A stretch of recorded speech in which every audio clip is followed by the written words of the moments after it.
So I was in the shower, I was cleaning my ass and making all sure it's all sparkly, spanky clean. I'm not the funny one, I'm the pretty one.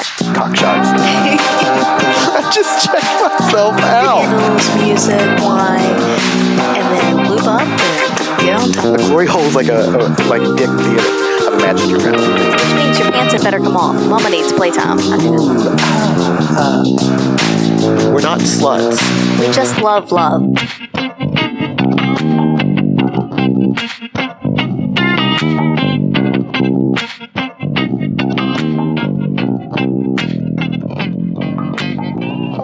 Hello, ladies and gentlemen. This is Mrs. Atom. And this is Mr. Adam. Cheers. Cheers. Welcome back to another episode of By the By. And we're actually close enough that we can cheers on this one. Yes, we are. We're sitting right next to each other, basically. Which is awesome. So we are currently in one of the rooms on the Ovation of the Seas. Yeah. Royal Caribbean ship. Mm-hmm. It is quite breezy today. Yes. We are out on the Tasman Sea.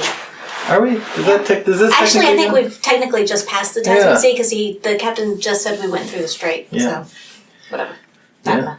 Dire Straits. No. Here comes Johnny singing oldies goldies. No? No, keep going. Keep going. Beep-bop-a-lula, baby, what I say. So we're on vacation. Yay. Yay! Unfortunately, this is our last day of vacation. Boo. But we thought we would talk a bit about vacation sex. Yeah, because what else do you do while you're on vacation? Yes, but fuck like Randy Rabbits. Uh-huh. Which, I need a t-shirt that says, "Hi, I'm Randy Rabbit."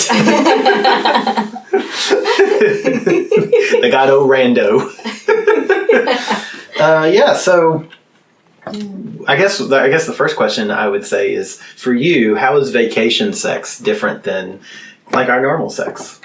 I would say, one, there's more opportunity, particularly during the days and nights, maybe not nights, but days and things, especially like on a cruise where you have these days where you're at sea all day, and so you can go do something, come back to the room, have some sex, take a nap, whatever. Wake up, have go some back sex. out, yeah. Go out, come back, get ready for dinner, have some sex. Yeah, so I would say it's there's more opportunity, and also I feel like I can take my time a bit more. So it's perhaps a bit more explorative, and just, we can just kind of just take time and play and have fun with it. Whereas sometimes at home we can do that, and then sometimes we're just so exhausted from everything, it's like, let's just do it and get it done with. Yes, because recently we were talking about the times where we would lay down together and you would say, I'm just exhausted. I'm so tired. I'm exhausted. And I would hear that as, I don't want to have sex. Right. But we actually talked about it, and what you meant was, I don't mind having sex, but you're going to do all the work. I'm not going to put a lot of effort into it. Yeah. Which, sometimes I'm fine with that. And sometimes I'm just sort of like, you know what? I'm too tired. I don't want to put the work in either. I don't want to put any effort in either. So let's just go to sleep. Yeah. But you're right. It is kind of like, look, it's 1 p.m. We should have sex. Or look, it's 10:30 in the morning. Yeah. Or you wake up and you can just, again, it's that kind of just roll over and then start to slowly caress you and just kiss you and taste and just play, but there's no rush. There's no, we don't have to be at work in an hour or anything like that. It's just take time to explore. And we're also well rested because we slept in every day, and we're on this nice rocking ship that just absolutely rocks you to sleep. It's amazing. Yeah. Yeah. I want my bed to rock like this. Yeah, this is going to be an expensive thing to get our bed to do this. Uh-huh. But if anybody out there has any ideas on how to get your bed to rock like you're on a boat. Some nice hydraulics or something. I don't know how you do that. It wouldn't be quiet. Maybe we need a muffler on there too. We could just get a waterbed. Have you ever slept on a waterbed? No, but it doesn't constantly rock, does it? No. But unless the person next to you is constantly moving? Yeah, I tend to roll a lot when I sleep, so it would be, So have you ever had sex on a waterbed? No. It's bizarre. That sounds difficult. It's not difficult. It's just that you have to stay in the rhythm of the water. Once you start your rhythm, you can't change your rhythm. Right. Yeah, and it's a lot of like smack, smack, smack, smack, because the headboard, and it's a mess. Yeah. And then you accidentally poke a hole, and then, oh shit, we're all drowning. She's got water coming in. Iceberg right away. That's your wife. I'm sorry, only 10% of her was above the water. I don't know where I'm going with this. Look, we might be a little bit of day drunk, and on top of that, yet. well, on top of it, I have though, catching up to do apparently. you feel like it's day drunk because it's You do, the because- water's the floor is moving. Yeah. So every time you go to take a step, it's just like whoops. Yeah, I thought it was interesting. Just before we came back to the room, I was in one of the public restrooms downstairs, and one lady made a comment about how you can feel the ship rocking even from here, and another lady said, "Oh yeah, I'm so over it. I'm just ready to be back on land." And I'm thinking, I kind of like the rocking, not only for sleeping, but it also kind of makes you feel a little tipsy without ever having drunk anything, and that's not a bad thing. Like, what have you been drinking? Water. Yeah. So then you drink a cocktail or wine or whatever, and the ship's rocking, and then it's even better. Just go with it. Just rock with it. I love it. Yeah. Rock me gently. So this vacation, we haven't been this hasn't been one of our high sex vacations. I mean, we've had sex 2 or 3 times a day, but it's not like our record blowing thing. No. Although we sort of kicked around that idea, but over the 5 days that we've been on the boat, what has been your what's been your standouts sexually? Well, there was it the first sea day? Or no, it was the Hobart day. We were in Hobart for a day, and we had gotten off the boat for a little while. So we were on the boat in the morning, and then there's a difference I've learned. Yes, as a side note, ships carry boats. Boats carry people. Yes. That's what we learned. And ships are more commercial vehicles. I don't know. Anyway, there's a difference between a ship and a boat. Apparently, we're on a ship, even though I will say boat, and I hope no one takes offense to it. On a motherfucking boat! Okay, sorry. But yeah, so we were on the ship in the morning, then we got off for the afternoon, went to Mona, which is the Museum of Old and New Art. Amazing, just wonderful. 77 cunts. It was amazing. Yeah. Plus all the visitors. Ba-dum-tsh. But, we love Mona. It was a great visit. It's our second time there. Some of the exhibits were the same, some were different. I love it. But then we came back on the boat, went to Clark Distillery. Then we came back on the boat. And I think it was after that point that we had sex. And that was the first time that I have squirted with you and me. I know, with no toys. No external stimulation or anything. It was all me, baby. Yeah. Woohoo! Yes, that was kind of a big thing for me too, because I've always wanted to make you squirt, and I just never. Without external stimulation. Yeah, and it's easy to do it with toys and whatnot, but I wanted to be able to say I did it. And now I can say I did it. Yeah. So yeah, I'm going to put that on my T-shirt. That was. I got my merit badge, my squirting merit badge. That was funny because as we were having sex, and I thought that I squirted as I came, but then you came shortly after, because I was thinking, A, I thought that I squirted while I came, and then B, there was a lot more liquid there. And then you came, so I was like, okay, that liquid wasn't from him. And then as I climbed off, you were like, did you squirt? You were like, maybe a little. Oh, that was great. That was fun. So what was different? Why did that work that time? I don't know, positioning, something? What was different about that? Because you were on top, but you've been on top 100,000 times before. Yeah, I have no idea. Just right position, right time, right pressure, something. Great, so now we can't recreate it because we don't remember what we did. Oh, we can try to recreate it. That's half the fun, right? Just practice. Arguably, I tried to recreate it this morning, but I was just like, I can't wait any longer. She's gonna blow cotton. Yeah, and then next thing you know. Yeah, I can't say for sure what it was, but just some combination of things, worked well together. Yeah. So, what about you? What's your favorite? Well, I mean, other than that, because that was amazing, I have 2 kind of side favorites. One is on the first sea night. Mm-hmm. We went out to inspect the balcony. Oh, yes. And then next thing you know, we were having sex on the balcony. Because that's totally unheard of for us. Well, it's still nice. Oh, yeah, it is. There's something nice about having sex outside. And the sea breeze, and it was nice and warm that night. And hearing the... Yeah. Yeah. But I really enjoyed that. The doggy style while looking over the balcony is nice. Yeah, looking out at the open water. And then we had the night where you roll over onto your stomach, and then so I guess a little bit of backup on this story is you recently went to the chiropractor because you were having issues with your tailbone. Yeah, because I injured it many, many years ago. Yeah, and it's inflamed. Yes. And then you were on your stomach, and I was grinding against you, and apparently it inflamed the coccyx again. It aggravated that. So Angela has an aggravated coccyx now. Yeah. Which it's not as much fun as an aggravated cock. Well, my cock is constantly aggravated. I was going to say, aggravated cocks attack you. That's a lot more fun. Well, my cock's a Dilophosaurus. It's always spitting on things.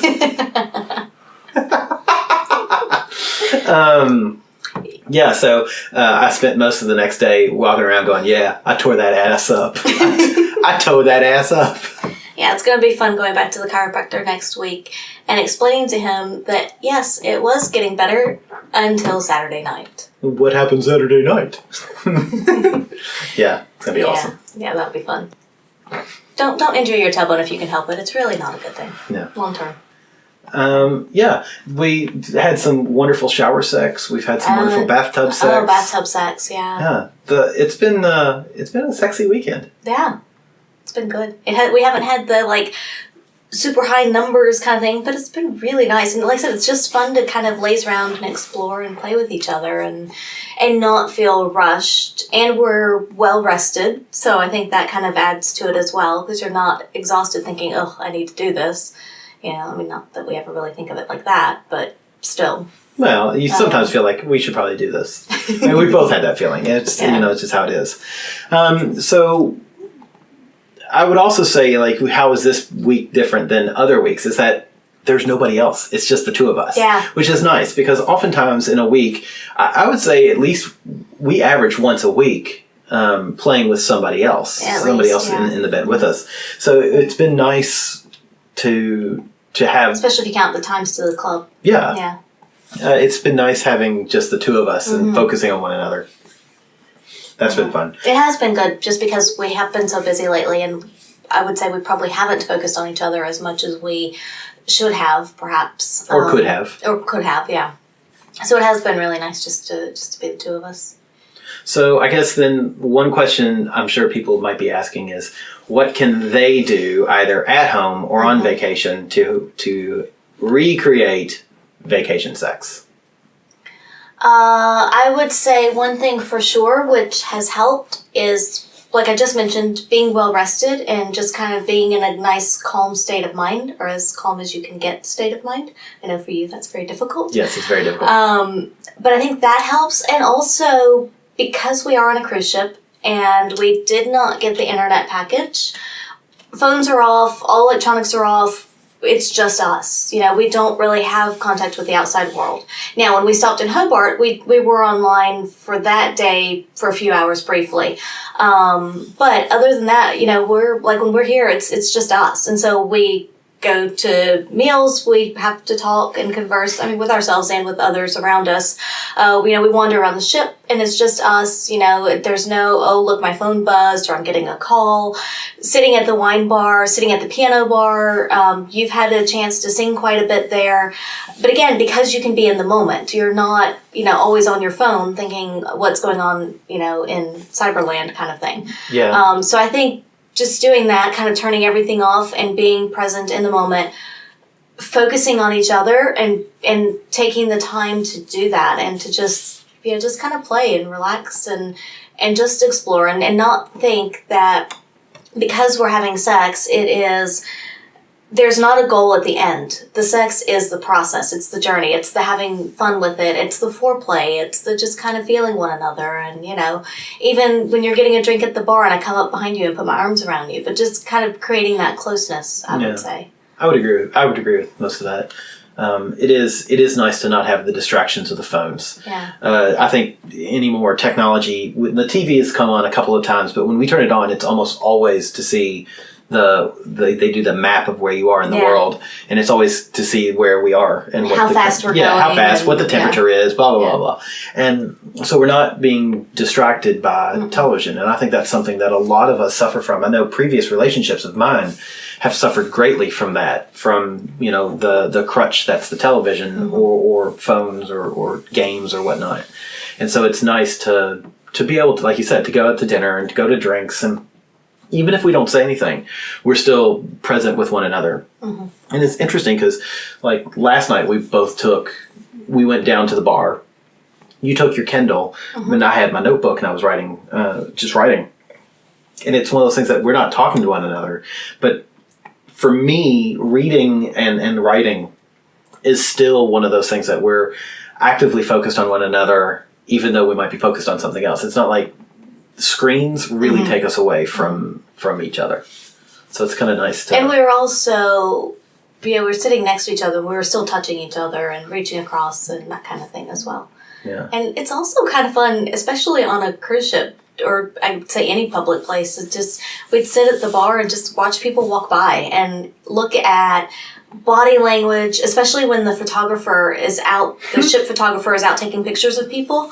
I found it fascinating.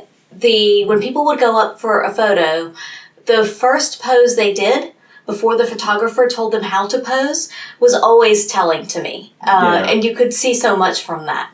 But I love watching people's body language as they're moving around the ship, how they're dressed, all that good stuff. And we would sit there and, comment about it to each other. And it's kind of fun. It is interesting to watch people when they first, like you said, when they first get ready to take a picture, how many people are pulling away from their partners. Mm-hmm. Like, wow, that to me is not a good sign. Why are you pulling away from your partner? Like, when you and I take pictures, it's almost as if we're like one person. There's no... But I also found it interesting, and this is just out of the subset of people that we saw in that spot, but more often than not, when they would come up to take a photo, the woman would pose on her own. But the guy would usually, I would say probably 40% of the time, the guy would do something kind of flamboyant first and then kind of settle into a pose. And it was fun watching that because they're just having fun. They don't care. Right, yeah. And then the family ones are always cute because you get, like, some kids are just like, oh, do I have to do this? And then some have the big cheesy grins. And but it is interesting to see what people do, again, before that photographer tells them how to pose, like what their natural state is. But you're right, we saw a lot of couples that just their body language is pulling away. Like they don't like each other. Yeah. Yeah. But yeah, it's been a good week. We've had... Do you have any other advice on how to create vacation set? Oh God, it is one of those things that you're right to turn off the screens and turn off and to focus on one another. But I would also say, like, you don't have to go away, I don't think, to have vacation style sex. Mm-hmm. It's interesting because I think a lot of us, when we go on holiday, we are different people. We're not the people that we are at work. So if at work you're responsible. At work, you're responsible. And I know if you've got families and kids, of course you're responsible.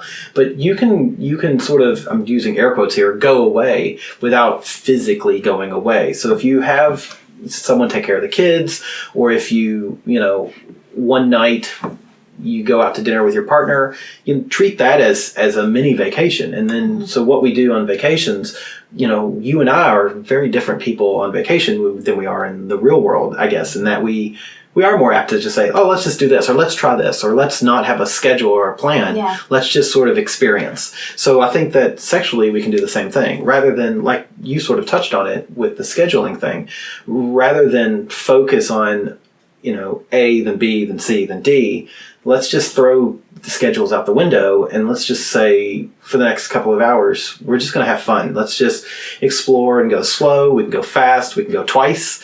It doesn't really matter, but there's no real, let it be organic rather than A to B, B to C, what's C to D. What's expected or normal or, yeah. And I think we all tend to suffer from that. Mm-hmm. We've done it at home where it's, first you kiss, and if you don't kiss, you start with oral, and then you do oral, then I do oral, and then we've both done oral, so now we can move on to the sex part. We do the sex part, let's do one position, okay, now let's move to the next position, and let's finish. And that's it. And it's very, I'm not going to say scripted, but it's methodical. And it's, you get into that rhythm of, and it may not always be the same. You can intersperse the jigsaw puzzle, but still it is A to B, B to C, C to D. It's very flowchart-ish. Yeah. Whereas on vacation, typically you and I tend to be a lot more, let's just do it, kind of like, I like the sex on the balcony. Yeah. There was no foreplay. It's just, let's just have sex on the balcony. Or, we might be in the shower and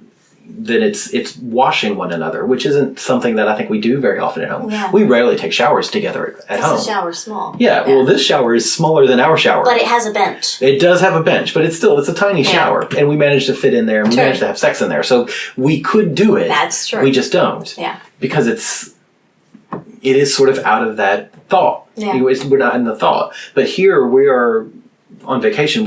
We tend to be very sexualized people in general, but on vacation we're even more sexualized. So I think that's something that we can do at home as well, is sort of let loose our playbooks and then just sort of play by, let nature take its course kind of thing. I would say as well that depending on how your relationship is with your partner and how adventurous or how often you get a chance to try new things with your partner, vacation can also be a time to try new toys, new positions, whatever you want to do. It's funny because we actually brought some toys on this trip and haven't used any of them. But we commonly use toys at home. So maybe that's the difference, is because we do commonly, at least here and there, intersperse toys with play. This time it's just been us and no toys. Right. Granted, we still have a few more hours left, so we'll see what happens. But That's right. We have 16 hours. But yeah, I did find it interesting that we brought some and then just haven't used them. But again, it's just seeing what comes up, and they just haven't been needed, I would say. Yeah, and it's been still been great sex. Yeah. Yeah. So, and on this vacation, it's just been you and I, and we commented on that, how it's just been us. There's nobody else here. We've not even really tried to pick anyone else up or to try to encourage any kind of group play or anything like that. On a vanilla ship, you're right, we haven't. It's not unheard of, but it's not. We just haven't felt the need, because I think we've just been enjoying connecting so much with each other. But it is very different when you look at something like that kind of a holiday versus like Desire. Right, or Passion in Paradise, where it is a swingers holiday. And so it's, of course then it's just a very different dynamic between us and then playing with other people as well. Yeah, because I have literally no pressure on me right now, which is kind of nice. But I know for me, when I go to Passion or to Desire, having not been to Desire, but I know it'll still happen, I'll have pressure on myself. The pressure to compare yourself, the pressure to play, the pressure, et cetera, et cetera, et cetera. So it's going to be a different... Do you feel like you can say no in those situations? Well, I have said no in those situations, but... But if you're just exhausted and you're like, no, I want to go take a nap, or would you still play? I would probably still play in that kind of situation, because for me, I can take a nap at home. A nap to me in a Passion or Desire is going to be wasting my money. Sure. Now, if we both decided to take a nap, maybe. Because it's never just a nap. It's never just a nap. So, there's that. But it's going to be one of those things that, we've paid X amount of money. I guess, cruise as well. But it's harder to say no, because I want to get my money's worth. Yeah. I want to enjoy the experience. I think it also depends for me on the type of holiday, because if we are somewhere like at a swingers event or at a resort, I would say basically anywhere on land, I feel like I want to be doing something. But to me, a cruise is just a time to absolutely let down, relax. There's no pressure to do anything. It's just, I'm just here to do nothing, basically. You're at sea, do nothing. Yeah. And I think for me, it's just a different mentality versus on land, because on land, there's always something to do. I tend to agree, though I'm going to argue the ship that we're on is an ADHD paradise, where there's rock walls, there's indoor skydiving, there's bumper cars, there's a solarium with 3 pools and 2 spas, there's at least 11 bars, there's, the 2 robots that make drinks. There's air hockey, ping pong, everything. But I don't know, it's easy for me to ignore that stuff. There's surfing on board. Yeah. And you're right, it is easier to enjoy that stuff, but we are sort of on an ADHD paradise. We are. And for us to be able to sort of ignore all that is kind of impressive, I think. It's kind of nice, because we're just roaming around. And like you said, we was very pleased. A couple nights ago, we were at the piano bar, and the guy who normally sings was having some throat issues, so he needed some rest and was asking if anybody would be willing to sing. And I was very happy to get up and sing 3 songs. That was fun. Yeah. And the next night, similar thing happened. I got to sing 2 or 3 songs, and it was a lot of fun. That's been great. Yeah. But again, it's that kind of relaxation. I guess our relaxation, and Lola Lady has said this to me before, is like, she's like, your weekends are so crazy and full of like chaos and sex that most normal people have that one weekend a year. You guys have it every weekend. So when we go on vacation, it's not about the craziness and sex. Our next door neighbors last night were up at 3:30 in the morning laughing and slamming their doors. And I'm like, oh, just go to bed. And people were going in and out. And, like, just go to fucking bed, because that's us normally. Because last night we went to bed at 10, It was 10:30, but yeah. And then we wake up this morning at 10. Yeah. So, it's really funny to see that difference in our vacation style and other people's vacation style. But I think it reflects our normal lifestyle and other folks' normal lifestyle. Yeah, perhaps. That's true. Because our vacations tend to be pretty sedate and non-sexy, other than the 2 of us. Yeah, that's true. They can be active, but they're not like, not stupid crazy kind of thing. Right. I hadn't thought about that, but you're right. Yeah, I did get 2 phone numbers. You did? You did? That's impressive. Yeah. The 2 ladies at the bar, at the piano bar after I sang, wrote their phone numbers down on cocktail napkins. I've got them right here. The plus is, look, 2 ladies are giving me their phone numbers on cocktail napkins and want to get together with us in Sydney. The negative is, I think one just turned 71 last week, and one is also in her early to mid-70s. Yeah. But I thought it was great that the second night when we were leaving the piano bar, the one lady was extremely drunk, and she was kind of holding on to something or another, I don't know, a pillar or something, and kind of just swaying with the boat. And you walked up to her to say goodnight as we walked away. I said, are you doing okay? Yeah, but we were just saying goodnight to everybody as we were walking away, and you said, are you doing okay? And she said, I'm yours. Wow. Thanks. So you're like, okay, good night, honey. So there you go. Mothers and grandmothers love me. Yeah. Unfortunately, granddaughters look through me. It's kind of a shame. So there you go. At least somebody loves you, babe. At least you love me. If it wasn't you, it would be, I would just go to the old folks' home and find me someone. Everybody needs loving. Yeah. Yeah. I guess I'd find me a sugar grandmama. Yeah, I'm okay with that. So yeah, it's been a great vacation. Yeah, it has. I'd be curious to hear from listeners how your vacation sex differs from regular sex, or does it? If we get enough replies, just let us know. We'll read them out loud because I think it'd be interesting. Okay, so I do want to touch on a couple of cruise ship, I'm going to call them pet peeves of mine. We're going to take a sidetrack here. We're just going to take a sidetrack here. We're not going to talk about vacation sex and cruise ship sex for just a second. We're going to talk about Bradford's soapbox. And what does your soapbox have in it? I really feel like I need a sound effect for dragging out my soapbox, so we need to work on this in the future. I can't get to an app at the moment, so it doesn't. So one of the problems that I have is, if you don't know this, I'm going to be surprised. But if you don't know this, every sailing of a cruise ship has at least one formal night. Yes. So formal nights tend to be, women are in these lovely dresses, gowns, I would call them. Most of the time it's a gown. Some women are just in a very nice dress. Or a cocktail dress, that's something like that. But still, it's nice. It's often sparkly. It's often well put together. Nice jewelry, hair done, makeup, all the good jazz. Yeah. And men typically are supposed to wear a suit, or they even do tuxedo rentals. Yep. And we've seen on other ships everything from these lovely black monochromatic or gray monochromatic suits up to white tuxedos, like solid white tuxedos. True formal nights. Whereas this cruise, we have seen dress thongs.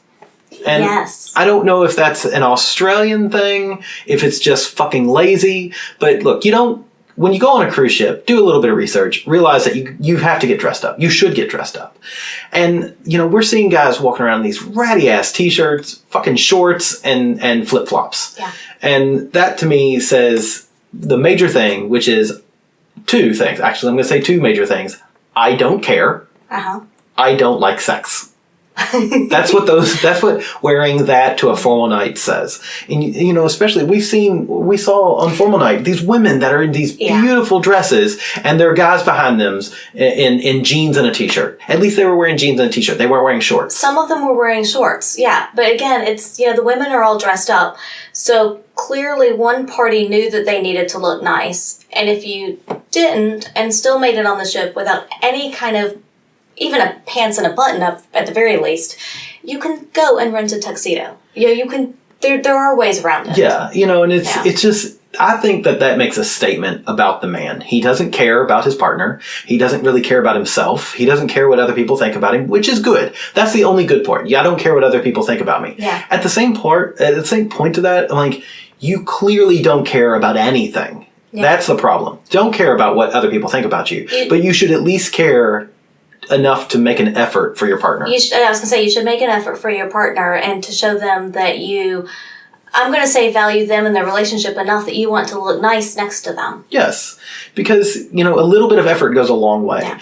And, we commented on it that night saying that I'm confident that guys who dress up and put an effort into how they look so that they at least look comparable to their partner get more sex. Because we don't go to the grocery and buy the bananas that are all beaten up and black spotted and dropped and have splits in them. We buy the bananas that are crisp and clean and well put together. And you're like, oh yeah, I want that banana because it fucking looks nice and it looks tasty.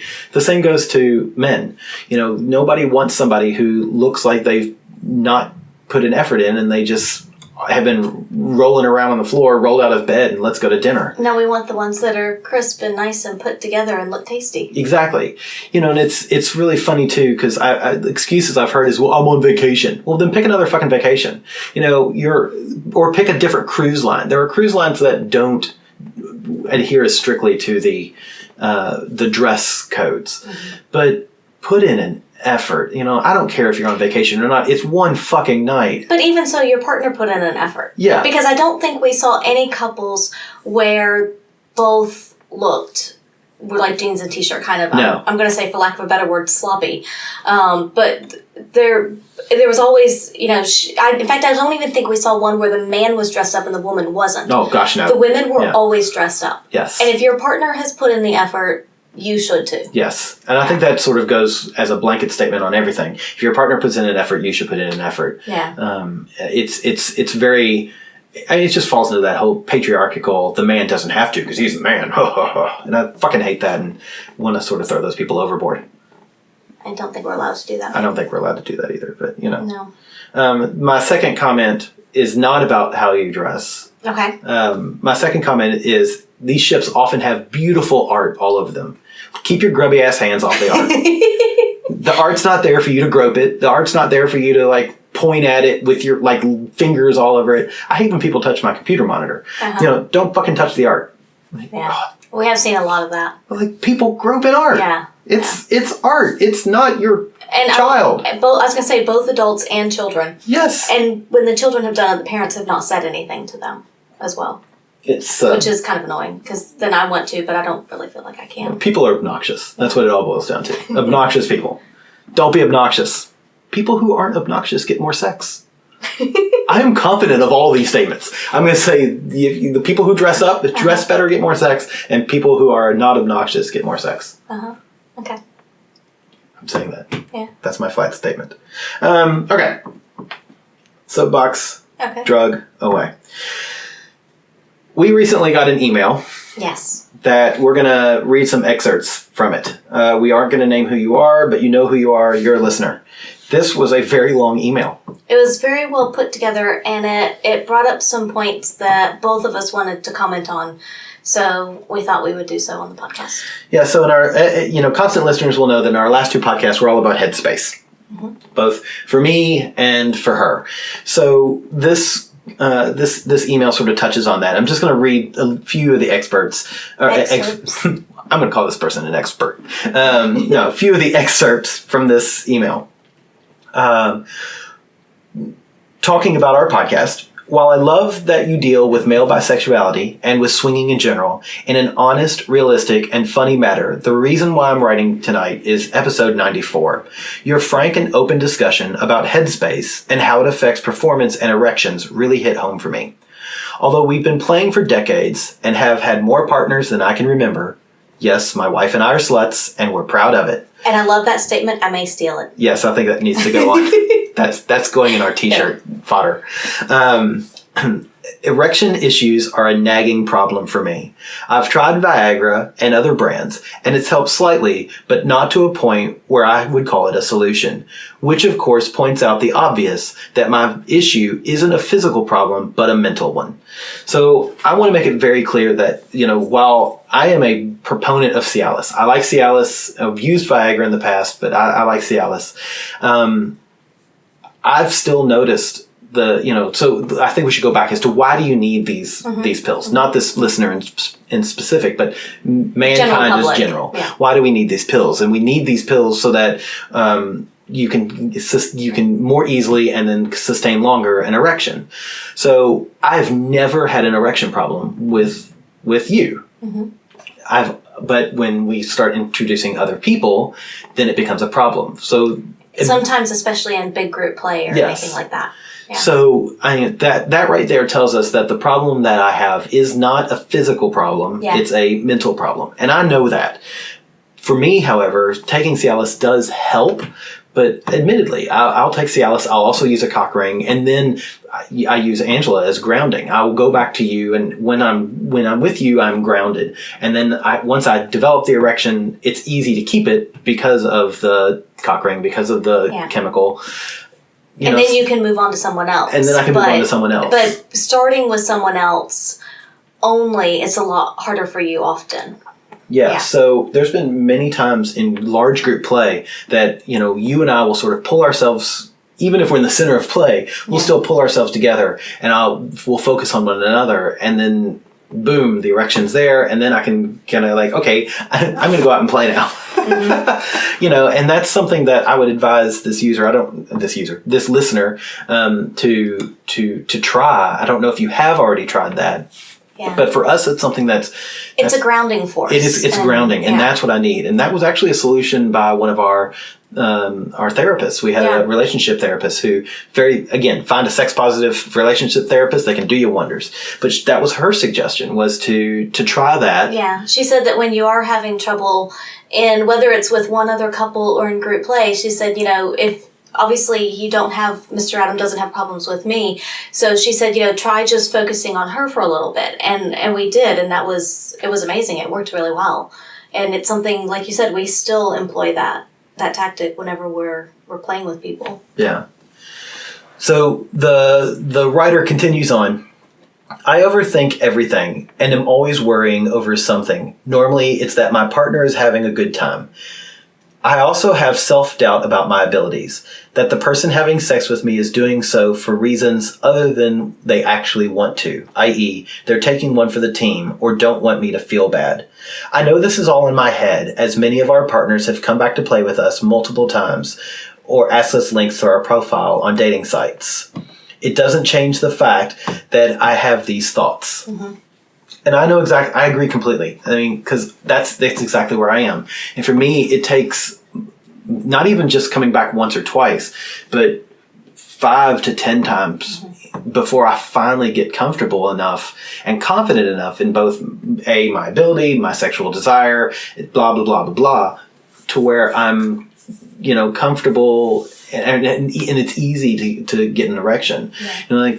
I can name on I can list on maybe 2 or maybe 3 fingers the number of partners that we have that we're at that point with now. I know for me, the gentleman is one. Yeah. When he comes over, it's still sometimes hard. But for me, it's not because I'm not focusing. It's because I've got oh, look, it's I'm watching you two play or I'm it's just, I don't know. It's weird for me. But he's someone that I can that it's pretty easy for me to get aroused with. But I'm reading this and I'm seeing myself in everything that is being said. So one thing I wanted to comment on was the sentence where it says, I also have self-doubt about my abilities. The person having sex with me is doing so for reasons other than they actually want to, taking one for the team. So that is one of our hard and fast rules, is that you don't take one for the team. If we're not both into the couple, we don't do it. Right, but you can't speak for other people. Right, but you cannot always assume that other people have that same mentality and have the same rules. And that can be hard because you don't want someone to play with you just because their partner's into your partner or something like that. And to me, that's when, I guess, the fact that we're both bisexual and we, not always, but often play with people who are at least bi-curious, if not bisexual. If I get the feeling that maybe somebody's just doing it because they feel like they have to, then I'll try switching or focusing on their partner or you or something else and just switch up the dynamic a little bit and see if they follow or what happens. Yeah. Because then if they just kind of take a step back, that tells me that they're not really into it.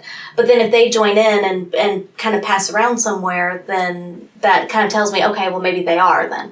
And maybe they just don't show it the way that I recognize it.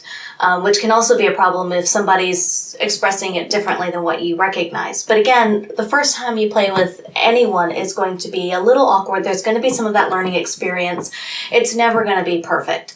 It does help when you play with someone repeatedly because you do develop more of that rapport. You can read them better. They can read you better. You develop ways to communicate, non-verbally even, that can really help and enhance the play. But it can be difficult if you aren't sure, if you can't tell if somebody's really into you, or are they just doing it so their partner can play with your partner. Yeah, and that's rough. That's difficult to do. And I feel the same way. Oftentimes, and you're going to roll your eyes at me. Oftentimes I think both partners are into you and I'm just along for the ride. Now, I know that when it comes to talking to people, I'm great at talking to people, and I can be funny, I can be clever, but, I know that once we get to the bedroom, all my confidence is gone. And it's like, I know you're interested in my brain, but I'm usually pretty confident that they're not interested in my body, even if they are, which it's frustrating. And it's a kind of a rough place to be. And I don't really have a solution for that, but it is, I guess other than, look, you're not alone. But I agree that I have self-doubt about my abilities. I will say where I don't have self-doubt is in oral skills. My oral skills, I'm going to put myself in the top 5% because it's something, I would agree, yeah. Well, it's something I enjoy doing. It's something that I really can focus on. And it's something that I usually am really good about reading the partner. About what he or she likes. And I can, there's a little bit of tease. There's that ebb and flow of teasing and giving them exactly what they want or need. Can I skip ahead a little bit now? Sure. Because, you're talking about, I would say, confidence and abilities and whatnot. And I think one of the things that this person mentioned is something that happens to you sometimes, or something that you stress about as well. He was talking about a couple that they had met up with. Both are bi and hot, whatever. And it said, during exchanges, the wife found out my dick size and made the comment that I was much smaller than her husband, which doesn't bother me. My dick is my dick. I've had it my whole life, et cetera, et cetera. I know I'm average. Her husband is hung like a porn star. But I think that's something that you get hung up on sometimes as well, because you're an average size. You're not like super huge or anything.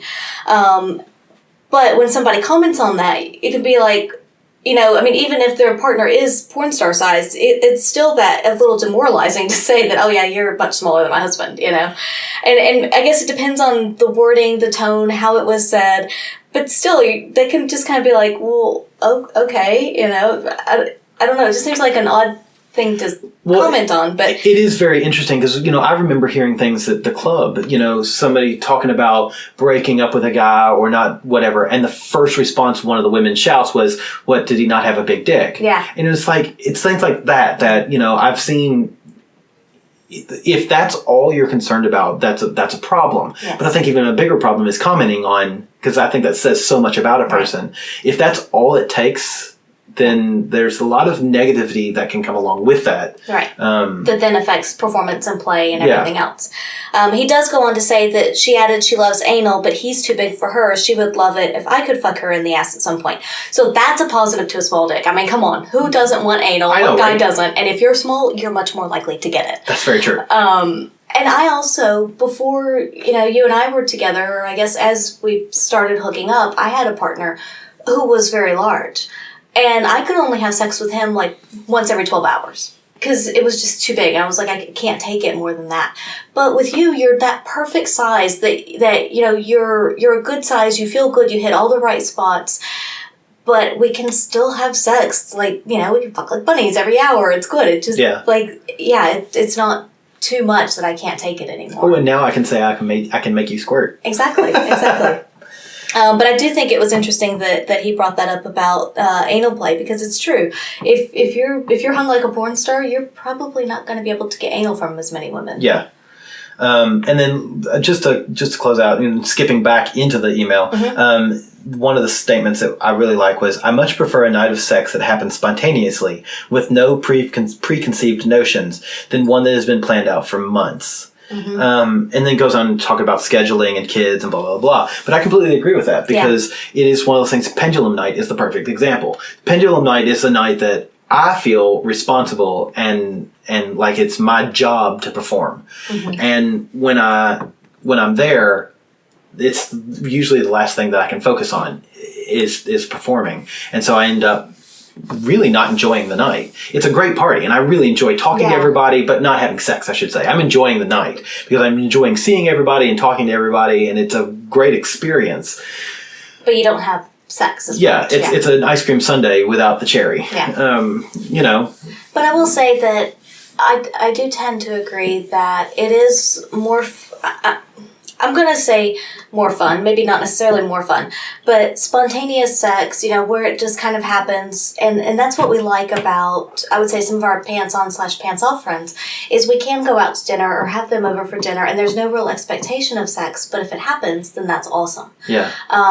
Even going to the club, many people that don't go frequently may have the expectation of sex. We don't. We never have the expectation of sex. No, we go, and if it happens... Except for pendulum. Right. But if it happens and we do meet a couple that we really like, or see a couple there we've seen before, played with before, or whatever, then it's awesome, it's great. And that happened recently. We walked in and there was a couple there that we didn't expect to be there, and it was like, oh my God, yay. Yeah. And so that was a lovely surprise.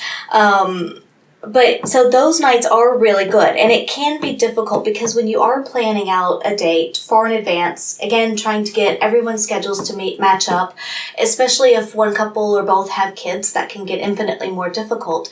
So there is a lot of anticipation. That's where we like to have like the group kick chats or something like that, where everybody can at least text and play and flirt a little in advance. So it does build up that anticipation. But they put it perfectly. This listener put it perfectly. And says, by the time the date happens, I feel like I have to give the other couple the best fucking night of their lives, or they'll go away feeling like they've wasted all that time and could have met up with someone else. And it's true, because when you have that long expectation and that long drawn out, it can be, you do feel like you really have to perform and you really have to be on. And what if you've had a bad day at work, or you're just feeling off for whatever reason, and you're not in the headspace for it when that day comes around? That can be really hard to navigate and difficult. And then it's just kind of like, okay, put on game face, let's do this. But it depends on how much communication you've had with the couple as well along the way. And I think that's part of why we like to have the chats, so we can get to know people a little better beforehand and maybe take some of that pressure off. Right. And that it doesn't have to be like the best sex in the world that one night kind of thing. I mean, hopefully it's good and everybody enjoys it. But at least, by having some of that communication ahead of time, I do feel like it takes some pressure off than if you just kind of, everybody goes into it blindly without having any kind of connection. Yeah. And I think that's a really good point. It's easier to have a relationship, or to form a relationship as long as you're, communicating beforehand. So, like you said, kick and whatnot. And then come the night, you've already got sort of a foundation of an understanding. You might have a running joke. You might have something. And that really takes off a lot of that pressure to be on the whole night. Yeah. Because we've had those times where you meet somebody, there's no discussion before, but we go out and have dinner or whatnot, drinks with them. And it feels like you have to be on the whole night because, like the listener said, you want to give them the best night ever because you don't want to waste anybody's time. In that case, because you're a good person. And I would say in that case, to me, those times, it feels more like a true first date. Whereas if we've had some lead up and communication and just kind of, jokes or conversation, just even little chit chat, whatever, back and forth, I feel like we've had half a date. Yes. So it does take some of that first date pressure off, I would say. So for me, it's the difference between the first date and going out with friends. Yeah. Because a first date is scary. There's a lot of pressure. There's a lot of unknowns. Going out with friends, it's not scary. There's really no pressure, and there's not really a lot of unknowns. Mm-hmm. So I think that is something, having that mentality of it's going out with friends rather than it's a first date can really take off some of that pressure from, oh my God, I have to perform. Yeah. And I know for me it does as well. And again, I might have some kind of erection issue that night, but my mouth and tongue are always willing to perform. And I can do that for hours on end. Yes. And it's very nice. Yeah. So, yeah. But thank you so much for this email. That it was great. It was one of those ones we got on while we were on holiday and read through it, and I was like, "Oh my God, this is amazing! This is great." Yeah. So we definitely appreciate it. So in our closing here, we had another message from some friends of ours in Australia. Mm-hmm. What kind of porn do you suggest? Well, clearly not cruise ship porn, because we got on this ship. And what was the first thing we did? We turned on the TV to see what kind of adult movies we could get. Because I gotta be honest, we had onboard credit. I was like, let's rent us something raunchy, nasty, non-straight porn, and let's enjoy this. Let's go at it like fucking bunnies. Yeah, but there were no adult movies available. I'm trying to find the pic. There it is. Which is very sad. The official word was there are currently no adult movies. Wah, wah. Yes. Like, seriously? Fuck you, cruise ship. Yeah, so not cruise ship porn. We'll go with that. Yes. So we made our own. Uh-huh. What if you were going to sit down and watch porn, what would you look for? So it depends on my mood. Very often, if I'm not in like a serious brooding kind of mood, most of the time I like the musical parody ones. Yes. I like parody porn. Yes, the That Ain't series. Yeah, so I love parody porn because I have a stupid, twisted sense of humor, and I don't know, and if you can make me laugh, it gets me wet. That's why I love comedians. So yeah, that does it for me most of the time. I would say otherwise, I definitely non-straight porn. I don't go for straight porn. Yeah, it's boring. Well, it's funny because the That Ain't series is typically straight porn. It is. But it is boring. Like, the sex is horrific. But the settings are always fucking hilarious. Yeah. That Ain't the Avengers, where you're watching the Hulk have sex with Black Widow. I mean, come on. It's a giant guy that's all painted green. How can you not love that? And it's fun to see if the green rubs off or not. Well, That Ain't the Smurfs, where the blue comes off of their junk as they rub it off. And it's like, wow. And, to hear someone go, oh, yeah, Smurfette, I'm going to smurf all over your Smurfs. That right there does it for me. It makes me laugh. So, for casual porn, it's great. Yes. For me, I like bi porn, and really, I think some of the best porn out there is gay porn. Oh, absolutely, yeah. Gay porn's amazing. Far better. It's the stories are good. The sex looks real. It doesn't, typically, and I'm taking an average, a generalization. It looks more like casual, real sex. Yeah, I would say gay porn, bi porn. I don't like straight. Straight's boring. I don't really like the cuckolding stuff either. Some of it's okay. I get it, but most of the time it's just too overdramatic for me. Which I know sounds retarded when we're talking about porn. Coming from the lady who likes people to sing before they fuck. Shut up. You're right. The overdrama is way too overdramatic. I really like when they break out into cuckolding songs. Yes, just a small time whore. Yeah, that's so much better. At least it's funny. Sure. Yeah, I will say, it's funny for me. The things that I don't like are much bigger than the things that I do like, because I don't get into POV porn. I don't understand that. No, I don't. I don't like the classic 1970s porns.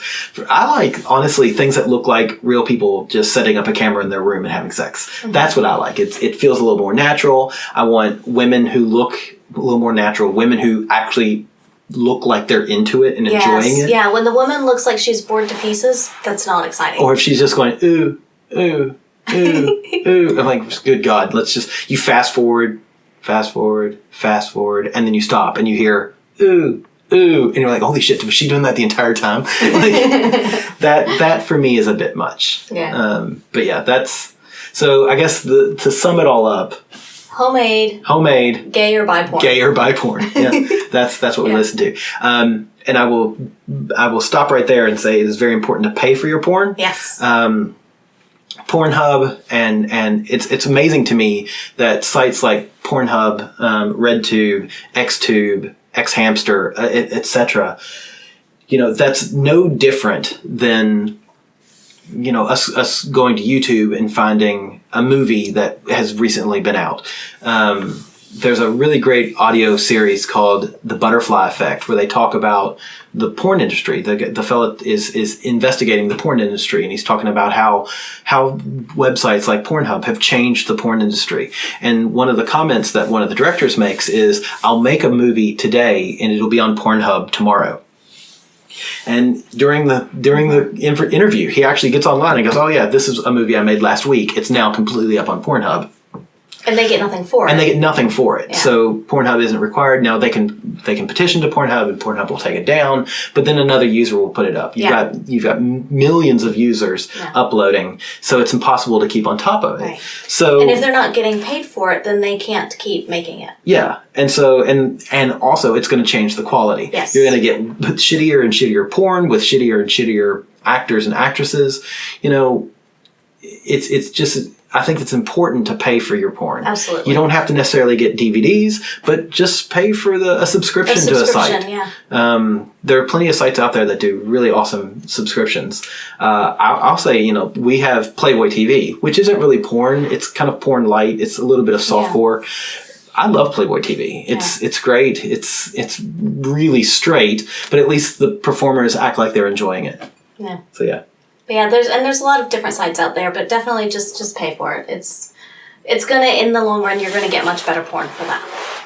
So I will say, an underutilized type of porn. Like, what do you have a type of porn that you're like, that it's like your dirty, dark little secret that if... I thought the parody porn was, but... Okay, fair enough. You're right. That probably should be. You're right. I think, and I don't watch it often, but I think furry porn is entertaining as hell. To watch people have sex wearing mascot uniforms, you don't watch it to like really... I'm more fascinated by the logistics. Yeah, exactly. It's like, holy cow, you're fucking in a giant chicken costume. Yeah. That's entertainment. Like, it doesn't have to be great. It's entertaining. Mm-hmm. And I guess what we're explaining to listeners is that our porn doesn't necessarily turn us on. It sometimes just entertains us. But when I'm entertained, then I get turned on. Oh, there you go. So, yeah. But furry porn. So entertain me, people. Dance, monkey, dance. Yeah, so do you have anything else you want to talk about? Vacation sex, vacations? I think we've covered quite a variety here. Yeah, we really have. Sorry for ranting and rambling, but... it's our current mindset. It's what you get. Yeah, I'm sort of brain dead. We should have porncast. We should porncast. We're going to be rich. There you go. We're going to porncast. Hashtag porncast. Hashtag registered trademark. Let's just do it.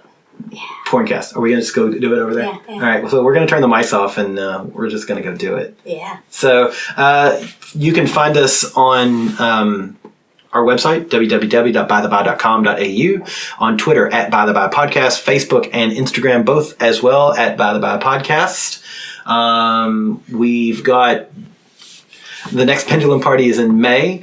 The May 18th. And then following that is FEM, the first ladies only party at Our Secret Spot. May 25th. Who we love very much.